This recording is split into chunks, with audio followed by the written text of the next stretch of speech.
మనము ఎంత బాగా చదువుకున్నా కూడా, ఎంత మేధావులైనా కూడా మనము తెలిసి చేస్తామో తెలియక చేస్తామో, కొంచెం బాగా అలసిపోయిన తర్వాత మనకు తెలియకుండా ప్రమాదాలు తెచ్చుకుంటాము.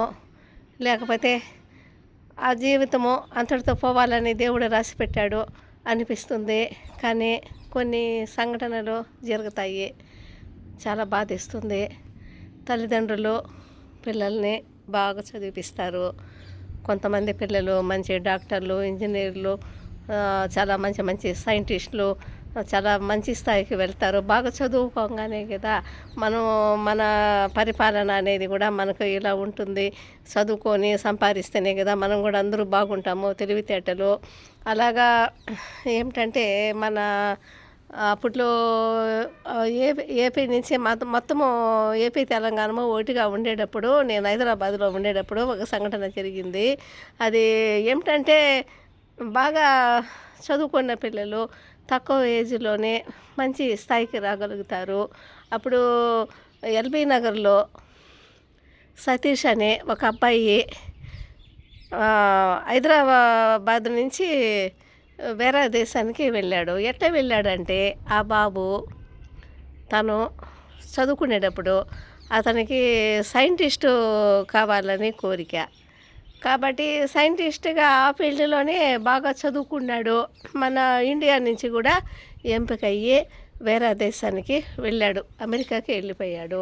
అక్కడ వెళ్ళిపోయి బాగా అది ఆ ప్రయోగాలు అవి ఇవి అవన్నీ చేయడము, ఏదేదో కొత్త కొత్తవన్నీ కూడా ఇప్పుడు ఏదైనా మన మానవ మనుగడకు ఉపయోగపడేటివి అవన్నీ కూడా సైంటిస్టులే కదా కనిపెడతారు. అలా అనేసి ఆ బాబు అమెరికాకి వెళ్ళాడు. అమెరికాకి వెళితే కూడా అతను ప్రపంచవ్యాప్తంగా మన మొత్తము ప్రపంచవ్యాప్తంగా సెలెక్ట్ చేసుకున్నారు మంచి సైంటిస్టులని, తెలివైన వాళ్ళని. వాళ్ళ ద్వారా ఇంకా ఎన్నెన్నో వాళ్ళ మీద హెడ్గా ఉండేవాళ్ళు వాళ్ళకు ట్రైనింగ్ ఇస్తే వాళ్ళు ఇంకా కూడా వీళ్ళు స్వతంత్రంగా కూడా వీళ్ళు కొత్త కొత్తవి కూడా ప్రయోగాలు చేసి చాలా అద్భుతాలని కూడా వీళ్ళు కనుక్కుంటారు. కాబట్టి అలాగా అబ్బాయిని మన ప్రపంచవ్యాప్తంగా 6 మంది సెలెక్ట్ అయితే, వాళ్ళల్లో ఎల్బీ నగర్లో హైదరాబాద్లో ఉండే అబ్బాయి ఏమో సతీష్ అనే అబ్బాయి సెలెక్ట్ అయినాడు.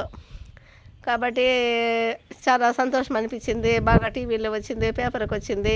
ఏమంటే మన ఇండియా నుంచి, అందులో మన ఏపీ నుంచి సెలెక్ట్ అయ్యాడు అబ్బాయి అంటే ఎవరికైనా కూడా సంతోషం అనిపిస్తుంది కదా. మన గవర్నమెంట్కు సంతోషపడుతుంది, మన దేశం కూడా సంతోషపడుతుంది.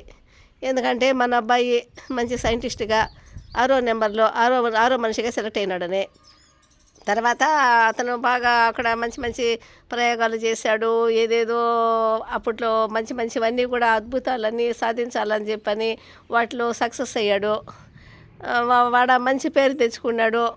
అతను చేసిన ప్రయోగాల వల్ల కూడా మన ప్రపంచానికి ఎన్నో మంచి జరిగే అవకాశాలు ఉన్నాయి అని చెప్పేసి అనుకున్నారు. అబ్బాయి కూడా సంతోషపడ్డాడు. ఏమిటంటే ఇంకా హైదరాబాద్ రావాలనేసి అనుకున్నాడు, తల్లిదండ్రులు చూడాలనేసి అనుకున్నాడు.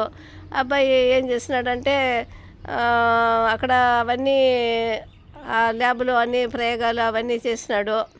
అది రోజు కూడా అతనికి ఆ టైం అనేది తెలియకుండా రోజు వెళ్ళడము, అక్కడ అవన్నీ ప్రయోగాలు చేయడము, కొత్త కొత్తవి కనిపెట్టేదానికి ఏమేమో ప్రయోగాలు చేశాడు. అవన్నీ చేసి ఏం చేస్తుంటే రోజు అలసిపోయేసి వచ్చేవాడు రూమ్కి. ఆ రూమ్కి వచ్చిన తర్వాత అమెరికాలో కొన్ని చోట్లలో మన ఇళ్ళల్లో లాగా విండోస్ ఉండవంట వాళ్ళకి.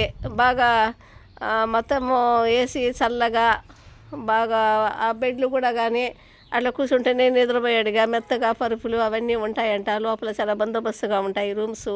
అటువంటి రూములో అబ్బాయి ఉండేవాడు. అక్కడ ఆ ప్రయోగాలు అవన్నీ చేసి ఆ సైంటిస్ట్ అనే అక్కడ సైంటిస్టు అనే ప్రయోగాలు చేసి చోటుకెళ్ళేసి వచ్చేసేవాడు. అలాగా ఒకరోజు తల్లిదండ్రులు కూడా ఫోన్ చేసి చెప్పాడంట, నేను రేపు బయలుదేరుతున్నాను, రేపు బయలుదేరిన తర్వాత అమ్మ నాన్న రేపు వచ్చేస్తున్నాను, నేను చాలా అద్భుతాలు సాధించాను. అవన్నీ కూడా ఇప్పుడు అన్నీ నిదానంగా అన్నీ ఒక్కొక్కటే నేను ఏమి అద్భుతాలు సృష్టించినానో వాటి వల్ల ప్రజలకు మన ప్రపంచానికి మొత్తము ఎంత ఉపయోగపడుతుందో అవన్నీ నిదానంగా అన్నీ బయట వస్తాయి. నేను ఎంతో అద్భుతాలు సాధించినాను, అంత పెద్ద పెద్ద సైంటిస్టులు కూడా నన్ను మెచ్చుకున్నారు అని చెప్పేసి ఫోన్ చేసి, ఇంకా నేను కొద్ది రోజులు వస్తాను, ఒక నెల రోజులు మీ దగ్గర వచ్చి ఉండేసి పోతాను, ఆ తర్వాత నాకు ఇక్కడ ఉంటుంది కాబట్టి, ఇక్కడ పనులు ఉంటాయి కాబట్టి, సైంటిస్ట్గా సాధించవలసినవి చాలా ఉంటాయి కాబట్టి ఒక నెల రోజులు నీ దగ్గర ఉండేసి మేము వెళ్ళిపోతామనేసి ఆ అబ్బాయి ఫోన్ చేసి చెప్పారంట. ఫోన్ చేసి చెప్పేసిన రోజు ఏం చేశాడంటే, అక్కడ వాళ్ళు ఆ సైంటిస్ట్గా పరిశోధన చేసే ప్రదేశాల నుంచి అవన్నీ ప్రయోగాలు అవన్నీ చేసినాడు. అదే మన హైదరాబాదులో డిఆర్డిఎల్లోన్లా అలా ఉంటాయి అనుకుంటా, అక్కడ ఏదో పెద్ద పెద్దవన్నీ అక్కడ అక్కడ అవన్నీ చూసుకునేసి వచ్చినాడు, రూమ్కి వచ్చే కొద్దికి బాగా అలసిపోయాడు. ఏం చేశాడంటే, బాగా ఆకలి అవుతుంది అబ్బాయికి, చాలా మేధావి, తెలివితేటలు, ఒక్కొక్కప్పుడు ఎక్కువ తెలివితేటలు కూడా వాళ్ళు ప్రాణాన్ని వాళ్ళు రక్షించుకోలేకపోతారు. చూడండి, వాళ్ళు ఎంత మేధావైన మంచి సైంటిస్ట్గా ఉండేవాడు కూడా ఆలోచన అనేది ఆ సమయంలో చేయలేకపోయాడు. ఇంటికి వచ్చాక, ఇల్లు కాదు రూమ్కి వచ్చిన తర్వాత వచ్చాడు. అది ఆ రూమ్లో ఆ పరుపు, ఆ బెడ్లు వచ్చి చెప్పాను కదా మెత్తగా ఉంటుంది, పడుకుంటే అట్లే స్వర్గానికి పోయినట్టుగా నిద్రపడవచ్చు అని చెప్పేసి అబ్బాయి ఏం చేశాడంటే, అబ్బాయికి చాలా భయంకరంగా ఆకలి ఎత్తుకున్నప్పుడు ఏం చేశాడంటే, ఫ్రిడ్జ్లో పాలు ఉంటే పాలు తీసి గిన్నెలో పెట్టాడు. అది వాళ్ళు అక్కడ ఎలా ఉంటాయో కానీ కరెంటులోనే పెట్టినట్టుగా ఉంది. గిన్నెలో గిన్నెలో పాలు పోసి పెట్టాడు స్టవ్ మీద. ఇప్పుడు మన సైడ్ కూడా కరెంటులో పెట్టేటివి మస్తుగా ఉన్నాయి కదా మన దగ్గర కూడా, అలా పెట్టాడు. పెట్టేసి ఏం చేస్తున్నాడంటే, అట్లా బెడ్ మీద కూర్చున్నాడు. ఆ పాలు తాకపోయినా పర్వాలేదు, ఆకలి తట్టుకోలేకుండా పెట్టాడు. ఆ పాలు కాగేంతవరకైనా కాకపోయాడా, ఆ పాలు దాని మీద పెట్టేసేసాడు. ఆ మెత్తగా బాగా ఉండింది పరుపు, దాని మీద కొంచెం పడుకుందామని పడుకున్నాడు. అందులో ఆయన సైంటిస్ట్ కదా, కొంచెం హార్డ్ వర్క్ కదా, ఏదేది ఎట్లా చేయాలి, ఏమిటి ప్రయోగాలు, ఏ ద్రవకాలు కలపాలి, ఏమేమి కనిపెట్టాలి, ఏ వనమూలికలు కలపాలి, ఏదేదో చేస్తుంటారు వాళ్ళు. ఇంకా సైంటిస్ట్ అన్న తర్వాత వాళ్ళు జ్ఞానంతో ఏదేదో అది బ్రెయిన్కి సంబంధించిన వర్క్ కదా, అలా చేయడం వల్ల బాగా అలసివేసి బిడ్డ మీద పడుకున్నాడు. అట్లా పాలు కాగిన తర్వాత మనం తాగేసి తర్వాత పడుకుందామని పడుకున్నాడు. ఏం చేశాడంటే, అది బాగా అలసిపోయింది దానివల్ల పాపము ఆ బిడ్డ అట్లే తెలివి తప్పినట్టుగా పడి బాగా స్వర్గలోకంలోకి పోయినట్టుగా నిద్రపోయిన తర్వాత తన నిర్లక్ష్యము ఏమైందంటే, ఆ పాలు పెట్టాడు కదా, ఆ స్టవ్ మీద పాలు పెట్టాడు, అది ఎక్కువగా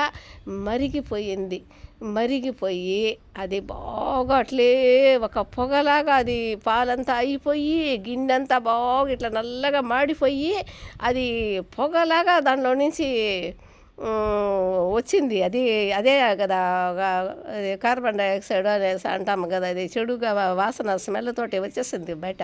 వచ్చేసే కొద్దికి ఇప్పుడు మన ఇంట్లో అట్లాంటివైతే ఎక్కడన్నా చిన్న డోరు అది ఇది ఓపెన్ చేసింటే ఆ సందులో నుంచి అట్లా పోతుంది అనుకోవాలి, అక్కడ విండోస్ కూడా లేదు. ఏం చేశాడంటే, అది ఆ పొగ అట్లే చుట్టుకోగా అతను ఆ మత్తులో నుంచి లేలేకపోయాడు.